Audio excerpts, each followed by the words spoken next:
सांगलीमध्ये माथाडी कामगार नेते बाळासाहेब बंडगर यांच्या 14 वर्षे नातवाची हत्या झाली होती।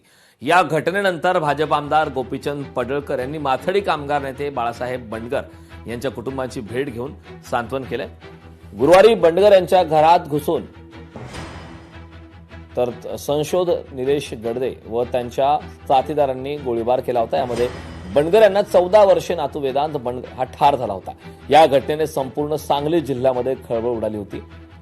तर हमाल ठेका व खंडणीच्या वादातून ही घटना घडली। या प्रकरणी गोपीचंद पडळकर यांनी पोलीस अधीक्षकांची भेट घेऊन कडक कारवाईची मागणी केली। यानंतर पडळकर यांनी बंडगर कुटुंबांची भेट घेऊन सांत्वन सुद्धा केले।